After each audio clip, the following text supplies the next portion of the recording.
This is 7 News, the voice of the border. Tonight on the chopping block, two major road projects in the northeast axed. An elderly man left hospitalised after falling victim to a daylight robbery. And a kayaker paddles from the Murray River to world record history.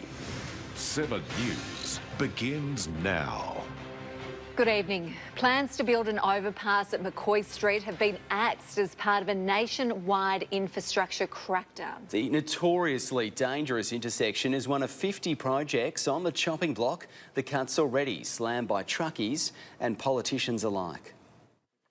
A $64 million election promise. The reason we're here today, though, is not only to announce the McCoy intersection funding, which is part of our government's plan to make rural and regional roads safer. Never delivered.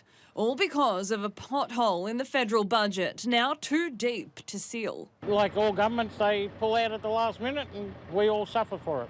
Today's announcement puts a full and final roadblock on the McCoy Street intersection, one that truckies know all too well. It's just dangerous doing U-turns from both ways to get in and out of the service station. The federal government is cutting 50 projects that were in the pipeline, citing powerful economic headwinds, but mostly poor planning by the coalition. It is clear that the previous government deliberately set about announcing projects that did not have enough funding and they knew could not be delivered. It can only be described, frankly, as economic vandalism. It says 400 projects will be completed across the next 10 years, but McCoy Street didn't make the cut and will see no overpass despite decades of desperate lobbying. They should be putting people's safety first, and to act something like that is just, dangerous. It's dangerous. A truck bypass at Rutherglen will also never see the light of day. Federal member Helen Haines has labelled the axing a disgrace, saying former Prime Minister Scott Morrison made this promise in a fly-in, fly-out campaign stop in 2019. But there was no follow-through in the 3 years of his government. It's good economics. Banambra MP Bill Tilley was at the 2019 announcement, but now he's come out swinging against the state government, saying the Victorian politicians should front up the money.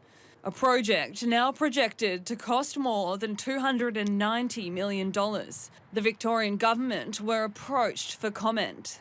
Put simply, it's too expensive and the money just isn't there. A plan to fix the most infamous intersection on the border, now dead in the water. Jacqueline Stanley, 7 News. An elderly man has been hospitalised after a brazen burglary in North Albury. Police are appealing for public assistance as they search for the offenders. Rochelle Putnikovic joins us now. And Rochelle, what more can you tell us? Maddie, a robbery is the last thing residents would expect bright and early in the morning. A 71-year-old man had his wallet stolen on Sylvania Street in North Albury around 9 a.m. yesterday. He was treated by paramedics before being taken to Albury Hospital in a stable condition. Police believe 2 women are responsible for the attack. Both are described as being Aboriginal or Torres Strait Islander with large builds, wearing dark clothing. Meanwhile, a Wodonga service station was held up in an armed robbery with a knife-wielding offender. Fortunately, no one was injured, but investigations remain ongoing. Thanks for the update, Rochelle. Rochelle Putnikovic reporting there for us tonight. It's been more than a week since an Optus outage shut down the nation, but one Albury business still hasn't seen its landline restored. The owner saying he's appalled by the way the fallout's been handled. The nationwide outage might feel like old news, but this hi-fi business is still plagued by the communication blackout. My landline's my livelihood. Jeff Harbright has been unable to receive calls to his landline for 8 days. Well, I wasn't very happy first day. I spent the entire day on the phone trying to get some sort of answers. But to no avail, receiving an email from Optus saying we currently do not have an estimated time frame for the fix. I think it's appalling in the way that they've handled the situation. 8 days in, the issue is only just being resolved now, and Mr Harbright says he's spent hours on the phone trying to get this fixed with the Ombudsman. It's a system that Optus, I believe, has turned around to make the Ombudsman do the work for them. Optus has profusely apologised for the incident and says its network is now restored. But the telco CEO is set to face some tough questions, expected to be grilled by politicians at a Senate inquiry tomorrow. And for businesses like this one, a 200 gigabyte handout doesn't make up for lost customers. Jacqueline Stanley, 7 News. New designs have been released showing what the Inland Rail project will look like in Albury. Bridges will be raised and some parts of the track lowered to allow double-stacked freight trains to pass through the line. The proposed designs by the ARTC show side by side what the current infrastructure looks like and what upgrades will be made. It'll soon be easier for property owners to build a second home on their land, with the rules around building a granny flat now relaxed. But it's already been slammed as a waste of funding as rental affordability reaches an all-time high. Sharing the backyard with grandma, grandpa, mum and dad. What might be a nightmare to some could be the key to solving the state's housing crisis. Elderly parents or even younger children who are struggling to get into that rental market or to buy their first home, gives them the opportunity to, I suppose, stay within that family unit. From next month, small second homes under 60 square metres will no longer need a planning permit on properties 200 square metres or larger. With no restrictions on how the second dwelling is used, it's a great option for students or those who want their elderly family members closer. And for landowners, it means someone can actually look at that as a means to add value to their property, and obviously at the same time alleviate the pressure on the housing crisis. With rental affordability at an all-time high, Mr Benici predicts the granny flat will be coming back into fashion. I think that there's going to be a lot more people taking a look at this as a financial option for them.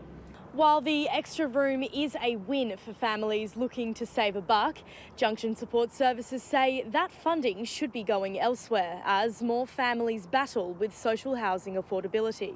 There will be a small cohort who will benefit from this initiative. However, I think it's a very small cohort. We've had 550 families and individuals that have been accessing our services in the past years.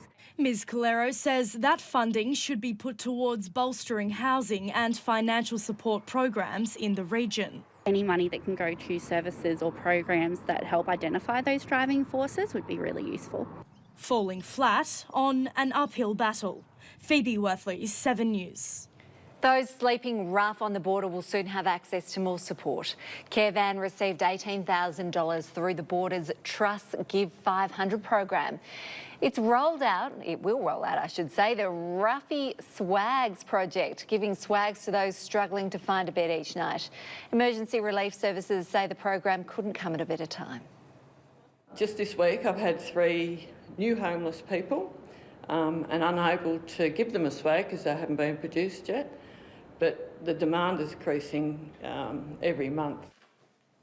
More than 130 swags will be delivered to the border community. Well, Kirsty is here now for a look at today's weather. And Kirsty, gosh, it was quite a nice sunny day out there today. It was a little cooler, but plenty of clear skies around Nick and Maddie. Lovely conditions across the northeast. A few patches of sweeping cloud around, but certainly a sunny day for most. Temperatures just around the low to mid-20s today, and they were accompanied by some windy conditions. Fresh west to southwesterlies gusting up to more than 45 kilometres an hour, bringing some cooler air into the region. Certainly meant that our maximums felt more like the high teens today.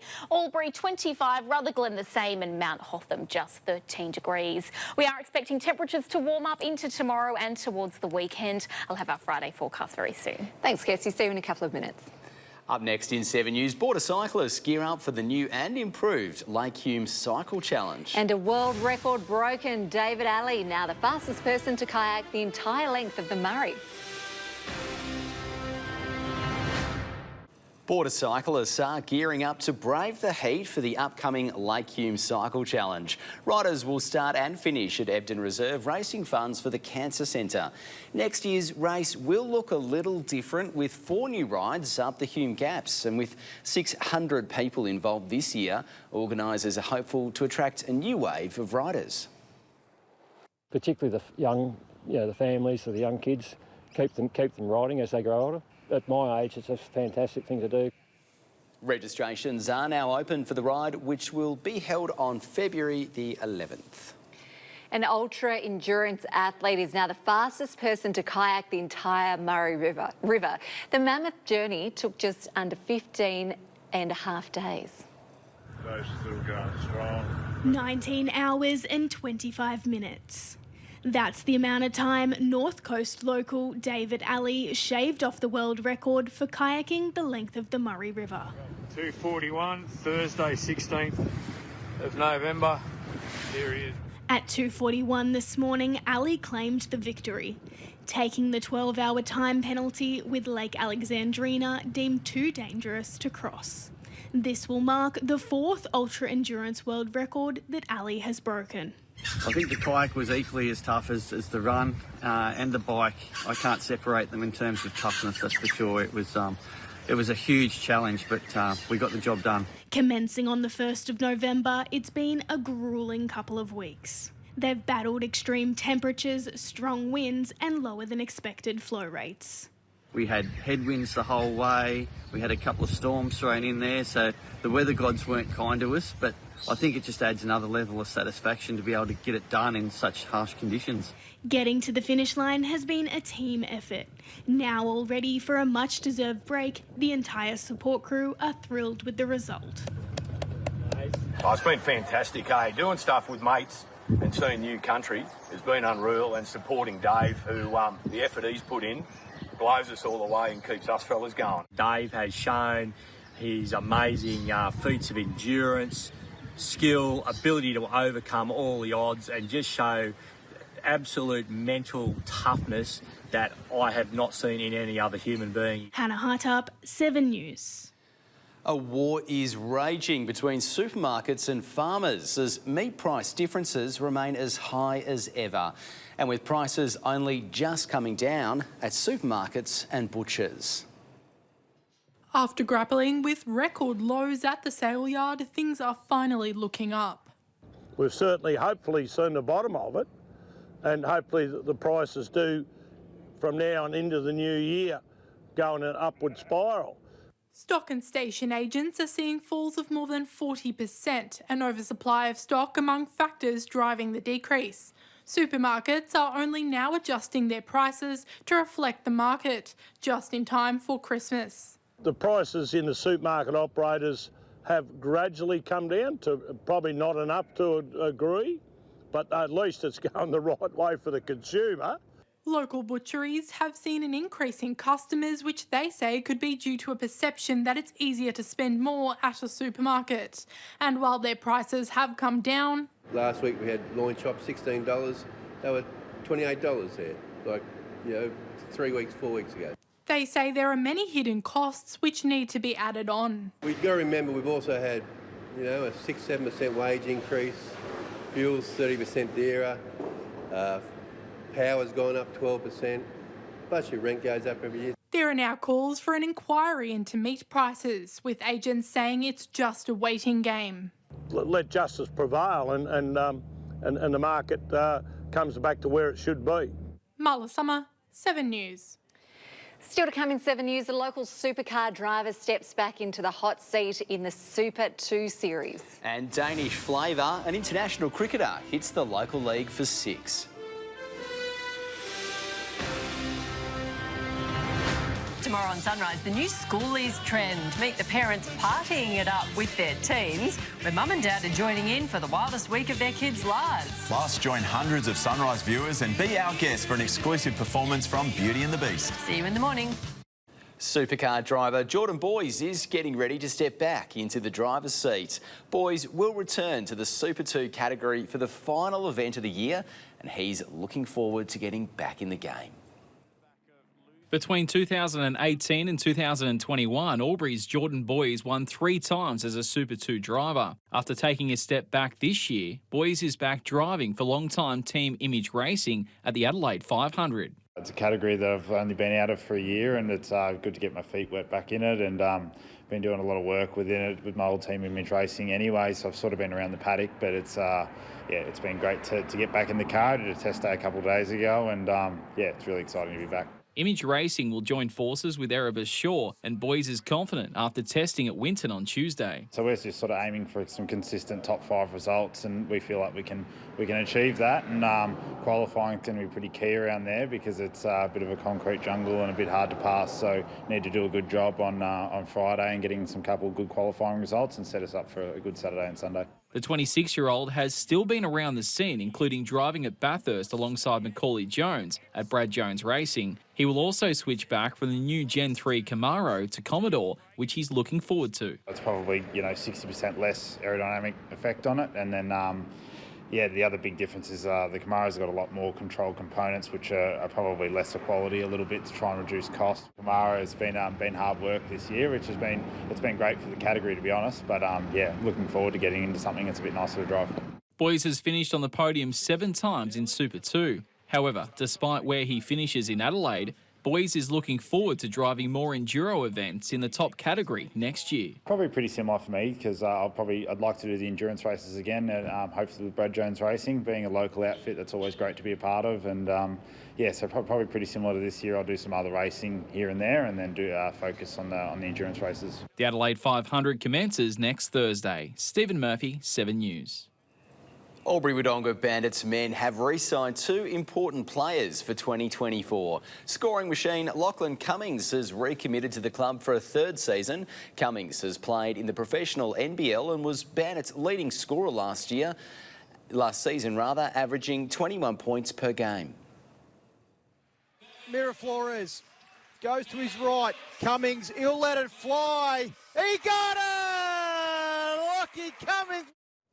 Joining Cummins will be local player and last season's captain, Jacob Cinturak. The pair will form an important combination in the men's quest to make their first final series since joining the Eastern Conference. Albury's chances of returning to the finals have received a big boost thanks to a Great Dane. International player Oliver Holt is the newest import to hit the league for 6. With the changing of their team and in need of some X-factor, Albury may have found it. An offer from captain Ross Dixon too good to refuse for Denmark international player Oliver Holt. I've been fortunate enough to be with the Darren Lehman Cricket Academy a few years ago in Adelaide, just before COVID. So it's not my first experience with Australia, but I really enjoy the culture and just the country in general, so I was happy to be back.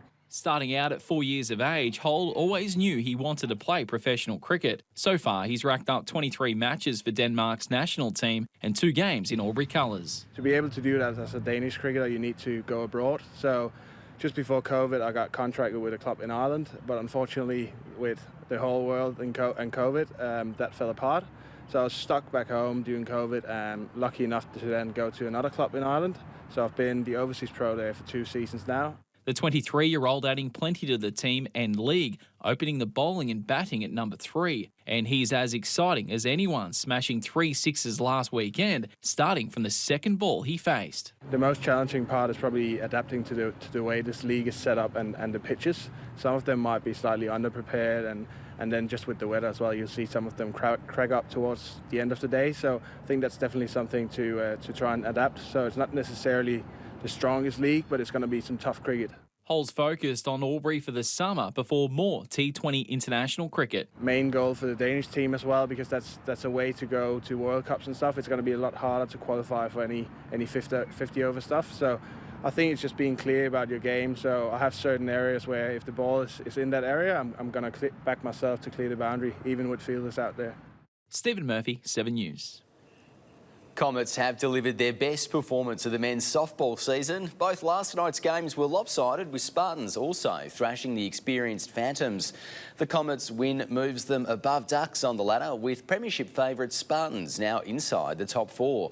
And in women's action on Saturday, the best game of round 6 shapes as Grizzly Bears up against Wangaratta Rangers.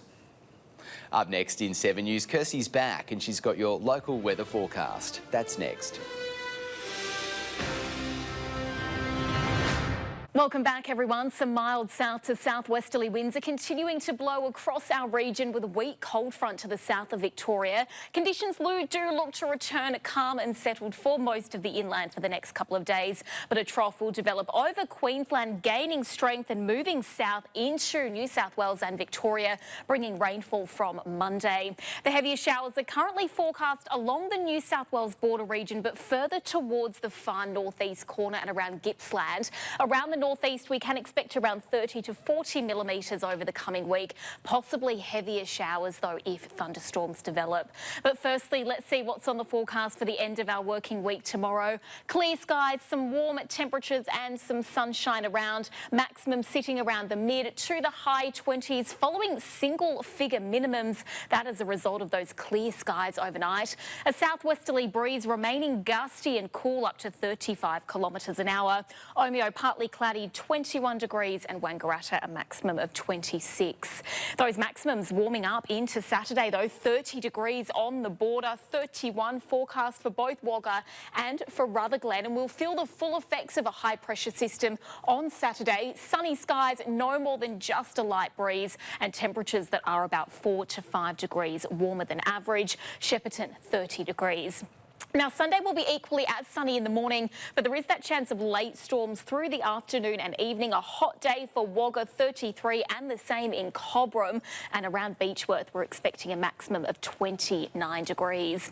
Looking ahead, though, heavier showers are forecast through Monday, up to 15 millimetres. That wet weather tracking into early next week. Temperatures remaining hot for the weekend. Dry conditions before those showers arrive. Yeah, very warm weekend ahead. Looking forward to that rain next week. Thanks, Kirsty. See you later.